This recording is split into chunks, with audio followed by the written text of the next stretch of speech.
आज हम समझेंगे कि बिजली कैसे बनती है और वो गिरने का रीज़न क्या है और आखिर ये आकाशीय बिजली जो होती है इतनी डेंजरस क्यों होती है। तो चलिए स्टार्ट करते हैं, उसके बचने के उपाय मैं आपको बताऊंगी। ठीक है, तो चलिए स्टार्ट करते हैं। बिजली सबसे पहले बनती कैसे है, तो होता क्या है, सबसे पहले आपको मैं इसका बता देती हूँ कि इसकी साउंड कितनी होती है। साउंड जो होती है हमारी 330 मीटर पर सेकंड होती है।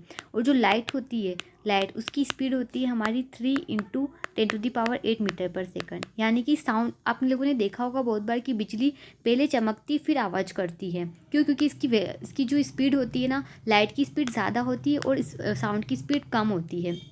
इस वजह से लाइट पहले दिखाई देती है, चमकती है और उसके बाद वो आवाज़ करती है, साउंड करती है। ठीक है, आई होप आपको समझ में आ गया होगा कि लाइट के चमकने पहले पहले दिखने का और फिर बाद में आवाज़ करने का क्या रीज़न है। ठीक है, तो चलिए हम स्टार्ट करते हैं। पहले ये कि आप लोगों ने जो समुद्र होता है, हमारा समुद्र, उसमें जो पानी होता है ना, वो गर्मी के दिनों में भाप बनकर ऊपर की ओर उठता है। ठीक है, तो ऊपर जाने के बाद, ऊपर यानी कि प्रत्येक 165 डिग्री सेल्सियस ऊपर जाने के बाद क्या होता है कि हमारे टेम्परेचर में 1 डिग्री सेल्सियस की कमी आ जाती है। यानी कि प्रत्येक अगर 165 डिग्री सेल्सियस ऊपर जा रहे हैं तो उसमें इतने की कमी आ रही है। तो इतना ऊपर जाने के बाद क्या होता है, ये जो होते हैं ना, ये भाप जो होती है ये बर्फ़ का रूप ले लेते हैं, आइस का रूप। आप लोगों ने बहुत बार आइस गिरते हुए भी देखा होगा, तो उसका रीज़न यही होता है कि इतना ऊपर जाने पर 1 डिग्री सेल्सियस के टेम्परेचर में कमी आ जाती है। ठीक है, और क्या होता है कि अब ये जो बर्फ़ बन जाती है, बर्फ़ बनने के बाद क्या हो जाएगा, जैसे ये बर्फ़ बर्फ़ बन गई बहुत सारी। अब ऊपर क्या चलती है, बहुत तेज़ तेज़ हवाएँ चलती है। हवाएँ चलने के कारण ये आपस में टकराती है और इनके टकराने से क्या उत्पन्न होता है, फ्रिक्शन, जिसे हम हिंदी में बोलते हैं घर्षण। घर्षण उत्पन्न होने से हमारी इलेक्ट्रिसिटी उत्पन्न होती है, इलेक्ट्रिसिटी। अभी इलेक्ट्रिसिटी इस टाइप से प्रोड्यूस होती है कि इसका जो पॉजिटिव चार्ज होता है ना, ये हमेशा ऊपर की साइड होता है और नेगेटिव नीचे की साइड होता है।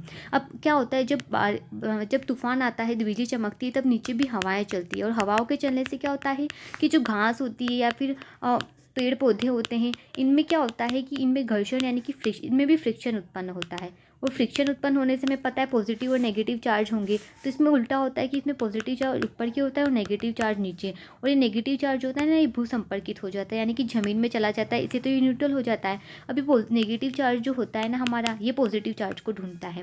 तो इससे क्या होता है, बिजली प्रोड्यूस होती है, हमारी बिजली उत्पन्न होती है।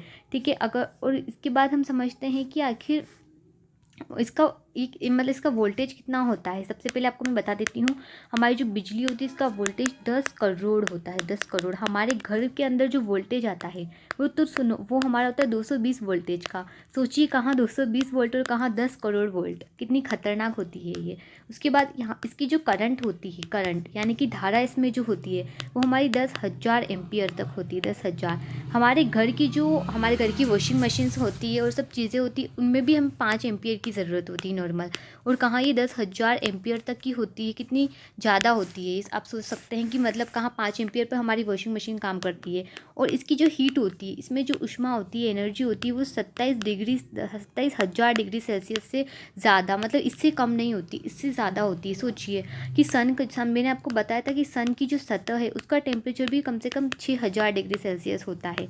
तो यहाँ पर तो 27,000 डिग्री सेल्सियस है, तो इसकी हीट इतनी ज़्यादा होती है। अब इसी से एक रीज़न निकल के आता है कि आपको पता है कि ये बिजली जो है ना, गिरते टाइम आवाज़ क्यों करती है। आवाज़ करने का क्या रीज़न है इसका, तो आवाज़ करने का ये रीज़न है जैसे कि जब बारिश होती है तब हमारे वायुमंडल में पानी की बूंदें रह जाती है और हमारा वायुमंडल बहुत ठंडा हो जाता है, राइट। और ऊपर क्या होता है, ऊपर तो इतना ज़्यादा टेम्परेचर होता है, कितना 27,000 जो मैंने आपको बताया अभी इस बिजली का। अभी आकाशीय बिजली जब इस वायुमंडल में आती है तो क्या करती है, इस ठंडी चीज़ से टकराती है, जिससे क्या होता है, आवाज़ प्रोड्यूस होती है।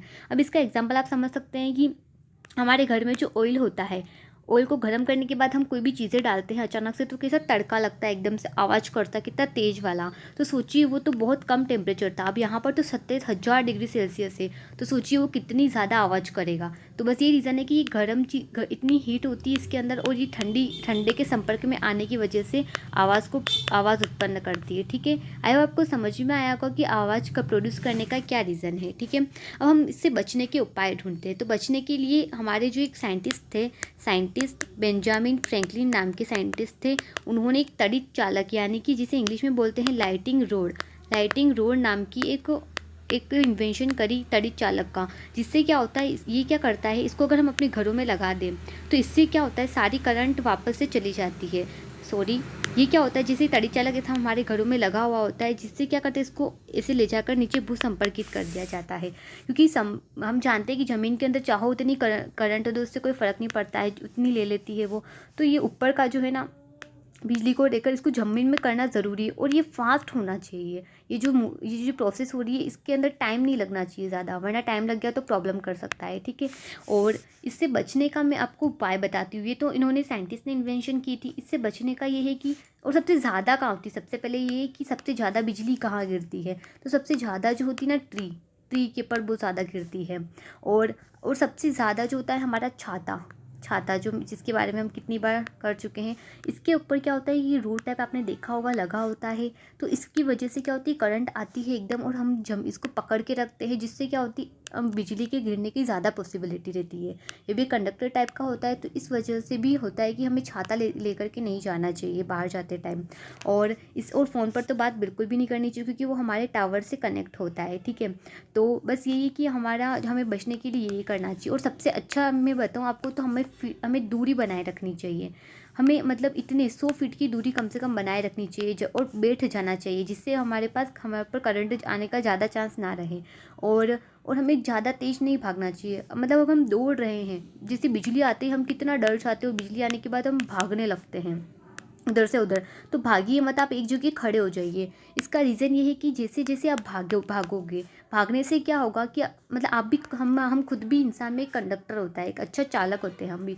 तो एक इंसान में भी अच्छा चालक है, तो क्या होता है कि इससे घर्षण हो जाता है। हम भागेंगे, भागने से घर्षण उत्पन्न होगा, और करंट हमारे अंदर आ सकती है। तो जिस वजह से क्या होगा कि वो बिजली जो होती है ना, बिजली के जो चार्ज होते हैं, वो इसके ऊपर ज़्यादा गिरने के चांसेस रहते हैं। इसीलिए आप दौड़िए मत, और कहीं पर भी बैठ जाइए, आपको जगह मिले तो। और हो सके तो अपने कान भी बंद कर दीजिए।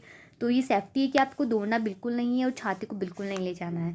तो आई होप आपको ये वीडियो पसंद आया होगा, तो इसे ज़्यादा से ज़्यादा शेयर कीजिए फ्रेंड्स में, और हमारे चैनल को सब्सक्राइब कीजिए। थैंक यू सो मच, मिलते हैं नेक्स्ट वीडियो में।